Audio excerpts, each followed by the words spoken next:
అది ఎలా తెలుసుద్ది? చెప్పాలి కదా. అదేం చేయట్లేదా వీళ్ళు? అనారోగ్యం బారిన పడిన ఆవులు, అలాగే వట్టిపోయిన ఆవులు. ఇదిగో సోన్సు ఆవుకి సోన్సు అనారోగ్యం వచ్చింది, వీళ్ళు చూపెట్టిన ఫోటోలో ఉన్న ఆవుకి ఇన్నాళ్ళ నుంచి ట్రీట్మెంట్ ఇస్తున్నాం, ఇప్పుడు ప్రాణాలు కోల్పోయింది. ఇది కదా బాధ్యతాయుతమైనటువంటి సమాధానం. అంటే అందులో దూడలు కూడా ఉన్నాయి కదా. అదే నేను అంటోంది. అది నెంబర్ 2. ఒట్టిపోయిన ఆవులు అనుకుంటా నేను అనేది నెంబర్ 2 పాయింట్ అది.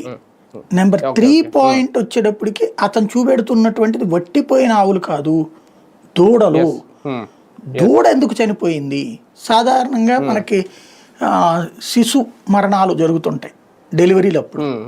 అట్లాగే ఏదన్నా జరిగిందా? అప్పుడు లోపం ఏంటి, ఎందుకు జరుగుతుంది, పరిష్కారం ఏంటి? అక్కడ డెలివరీ టైంలో జరిగినవి కాదవి, అదైతే తెలిసిపోతుంది విజువల్. కానీ వాళ్ళు చూపెడుతున్నటువంటిది ఆ తర్వాతన పెరుగుతున్నటువంటి దూడ ఎందుకు చనిపోయింది, ఇంకా చిన్న దూడలు ఉంటాయి, ఈ ఎందుకని చనిపోయినాయి, దానికి కారణం ఏమన్నా అసలు ఆ పోస్ట్ మార్టం రిపోర్ట్ డిస్క్లోజ్ చేయొచ్చుగా. ఈ దూడకి సో కారణాల వలన వీళ్ళు మేము పోస్ట్ మార్టం ఇవన్నీ చేయిస్తున్నాం అన్నారు కదా. అది ఎవరు సమాధానం చెప్పాలా? సంబంధిత వెటర్నరీ ఇన్ఛార్జి చెప్పాలి. వెటర్నరీ ఇన్ఛార్జ్ మనం సస్పెండ్ అయ్యాడు. ఏదైతే అదేదో ఈ ట్రోల్ చేస్తున్నారు, దీని వల్ల సస్పెన్షన్, దీని మూలంగా కాదు ఆయన అయింది.